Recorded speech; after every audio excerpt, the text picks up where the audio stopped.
شمشیر بے نیام حضرت خالد بن ولید part number 81۔ اپنا اسلامک اسٹوڈیو۔ آتش پرست سپاہی اپنے سپہ سالار سے کہنے لگا کہ ہمارے پیچھے دریا تھا، گھوڑے دریا کی طرف سے آئے اور ہمیں اس وقت پتہ چلا جب مسلمان سواروں نے ہمیں کاٹنا اور گھوڑوں تلے روندنا شروع کر دیا تھا۔ اپنا اسلامک اسٹوڈیو کے معزز ناظرین، آئیے اب چلتے ہیں لشکر اسلام کی جانب۔ تم میں ایمان کی طاقت ہے۔ خالد اپنے لشکر سے خطاب کر رہے تھے، یہ خدائے وحدہ لا شریک کا فرمان ہے کہ تم میں صرف 20 ایمان والے ہوئے تو وہ 200 کفار پر غالب آئیں گے۔ ناظرین، آتش پرستوں کا لشکر اور ان کے ساتھی عیسائی بھاگ کر دور نکل گئے تھے۔ میدان جنگ میں لاشیں بکھری ہوئی تھی اور ایک طرف مال غنیمت کا انبار لگا ہوا تھا۔ خالد اس انبار کے قریب اپنے گھوڑے پر سوار اپنی فوج سے خطاب کر رہے تھے۔ خدا کی قسم، خالد کہہ رہے تھے، قرآن کا فرمان تم سب نے عملی صورت میں دیکھ لیا ہے۔ کیا تم آتش پرستوں کے لشکر کو دیکھ کر گھبرا نہیں گئے تھے؟ آنے والی نسلیں کہیں گی کہ یہ کمال خالد بن ولید کا تھا کہ اس نے اپنے سواروں کو چھپا کر رکھا ہوا تھا اور انہیں اس وقت استعمال کیا جب دشمن مسلمانوں کو کاٹنے اور کچلنے کے لیے آگے بڑھ آیا تھا۔ لیکن میں کہتا ہوں کہ یہ کرشمہ ایمان کی قوت تھا۔ خدا ان کے ساتھ ہوتا ہے جو اس کے رسول صلی اللہ علیہ وسلم کی ذات پر ایمان لاتے ہیں۔ میرے دوستو، ہمیں اور آگے جانا ہے۔ یہ آتش پرستوں کی نہیں، اللہ کی سرزمین ہے اور ہمیں زمین کے آخری سرے تک اللہ کا پیغام پہنچانا ہے۔ ناظرین، میدان جنگ فتح و نصرت کے نعروں سے گونج رہا تھا۔ اس کے بعد خالد نے اپنی سپاہ میں مال غنیمت تقسیم کیا۔ معلوم ہوا کہ اب کے مال غنیمت پہلی دونوں جنگوں کی نسبت کہیں زیادہ ہے۔ خالد نے حسب معمول مال غنیمت کا 5واں حصہ بیت المال کے لیے مدینہ بھجوا دیا۔ اس وقت تک آتش پرستوں کے سالار بہمن جازویہ کو پوری طرح یقین آ گیا تھا کہ اندرزغر کا لشکر مسلمانوں کے ہاتھوں کٹ گیا ہے اور اندرزغر ایسا بھاگا ہے کہ لاپتہ ہو گیا ہے۔ بہمن جازویہ نے اپنے ایک سالار جابان کو بلایا، تم اندرزغر کا انجام سن چکے ہو؟ جازویہ نے کہا، ہمارے لیے کسریٰ کا حکم یہ تھا کہ ہم دلجا میں اندرزغر کے لشکر سے جا ملیں۔ اب وہ صورت ختم ہو گئی ہے۔ کیا تم نے سوچا ہے کہ اب ہمیں کیا کرنا چاہیے؟ ہم جو کچھ بھی کریں، جابان نے کہا، ہمیں بھاگنا نہیں چاہیے۔ لیکن جازویہ نے کہا، ہمیں اب کوئی کارروائی اندھادھند بھی نہیں کرنی چاہیے۔ مسلمان ہمیں تیسری بار شکست دے چکے ہیں۔ کیا تم نے محسوس نہیں کیا کہ وہ وقت گزر گیا ہے جب ہم مدینہ کے لشکر کو صحرائی لٹیرے اور بدھو کہا کرتے تھے؟ اب ہمیں سوچ سمجھ کر آگے بڑھنا ہوگا۔ ہماری ان تینوں شکستوں کی وجہ صرف یہ معلوم ہوتی ہے کہ ہمارا جو بھی سالار مدینہ والوں سے ٹکر لینے گیا وہ اس انداز سے گیا جیسے وہ چند ایک صحرائی قزاقوں کی سرکوبی کے لیے جا رہا ہو۔ ناظرین، جابان نے کہا، جو بھی گیا وہ دشمن کو حقیر اور کمزور جان کر گیا۔ ہماری آنکھیں پہلی شکست میں ہی کھل جانی چاہیے تھی، لیکن ایسا نہ ہوا۔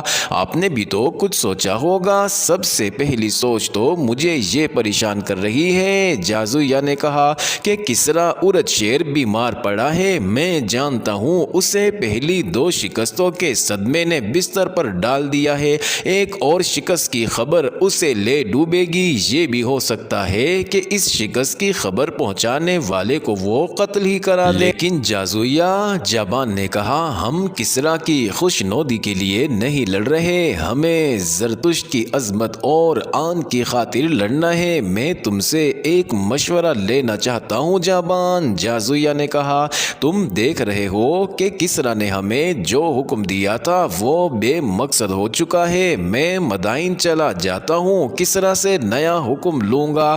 میں اس کے ساتھ کچھ اور باتیں بھی کرنا چاہتا ہوں۔ اسے بھی یہ کہنے کی عادت ہو گئی ہے کہ جاؤ اور مسلمانوں کو کچل ڈالو۔ اسے ابھی تک کسی نے بتایا نہیں کہ جنگی طاقت صرف ہمارے پاس نہیں، میں نے مان لیا ہے کہ لڑنے کی جتنی اہلیت اور جتنا جذبہ مسلمانوں میں ہے وہ ہمارے یہاں ناپید ہے۔ جابان طاقت کے گھمنڈ سے کسی کو شکست نہیں دی جا سکتی، میں بھی اسی کو بہتری سمجھوں گا۔ جابان نے کہا آپ کوچ کو روک دیں اور مدائن چلے جائیں۔ کوچ روک دو، جازویہ نے حکم کے لہجے میں کہا، لشکر کو یہی خیمہ زن کر دو، میری واپسی تک تم لشکر کے سالار ہوگے۔ اگر آپ کی غیر حاضری میں مسلمان یہاں تک پہنچ گئے یا ان سے آمنا سامنا ہو گیا تو میرے لیے آپ کا کیا حکم ہے؟ جابان نے پوچھا، کیا میں ان سے لڑوں یا آپ کے آنے تک جنگ شروع نہ کروں؟ تمہاری کوشش یہ ہونی چاہیے کہ میری واپسی تک تصادم نہ ہو۔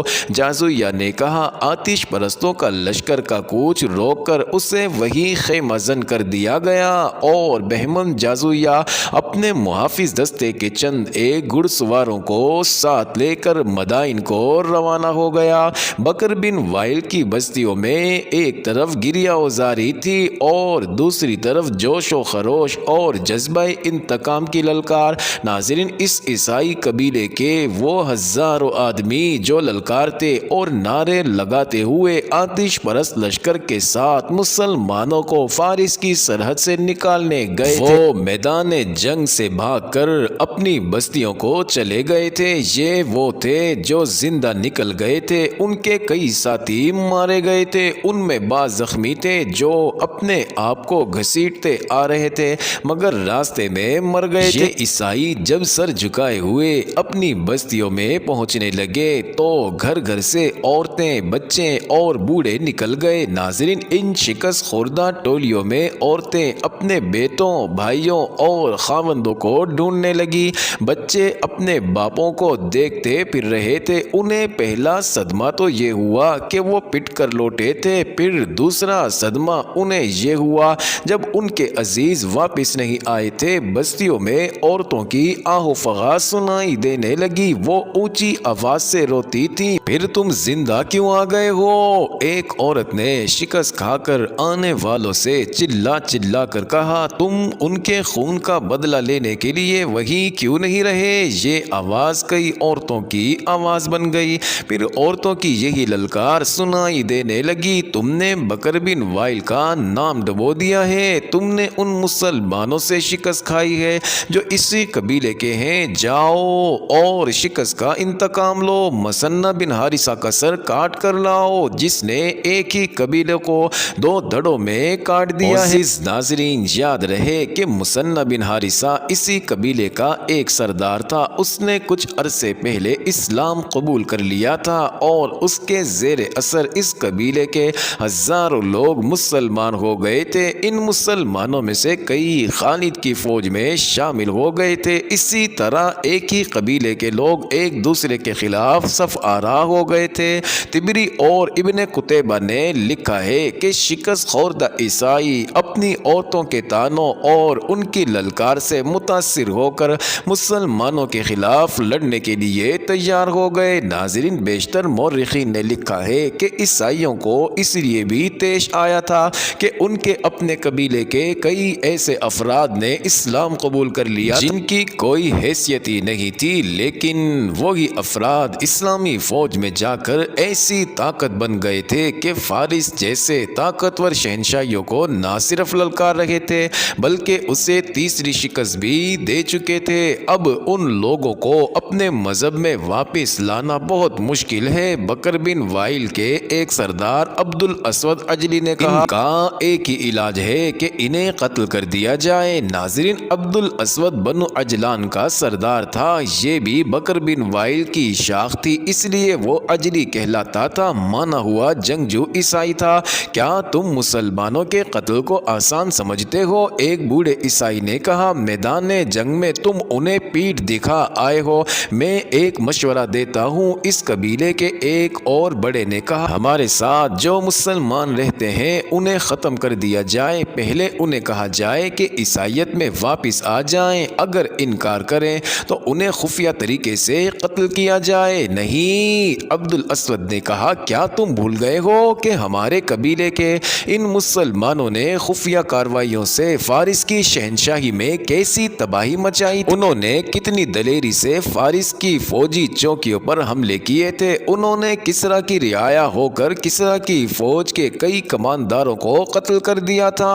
اگر تم نے یہاں کسی ایک مسلمان کو خفیہ طریقے سے قتل کیا تو مثنیٰ بن حارثہ کا گروہ خفیہ طریقوں سے تمہارے بچوں کو قتل کر جائے گا اور تمہارے گھروں کو آگ لگا دے گا، ان میں سے کوئی بھی تمہارے ہاتھ نہیں آئے گا، پھر ہم انتقام کس طرح لیں گے؟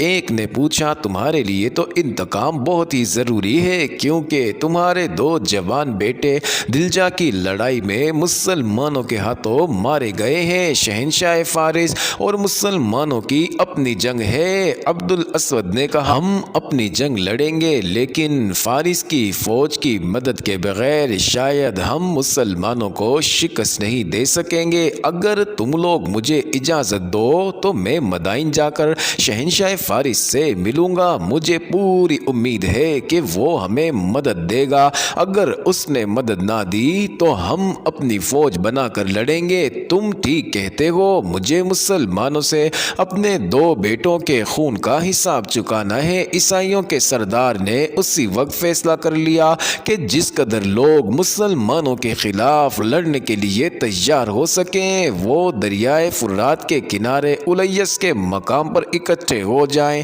اور ان کا سردار اعلیٰ عبد الاسود عجلی ہوگا، اور پھر ایک نیا میدان سجنے لگا۔ معزز ناظرین، یہ انٹرسٹنگ ویڈیو جاری ہے، اگلی ویڈیو قسط نمبر 82 میں دیکھنا مت بھولیے گا۔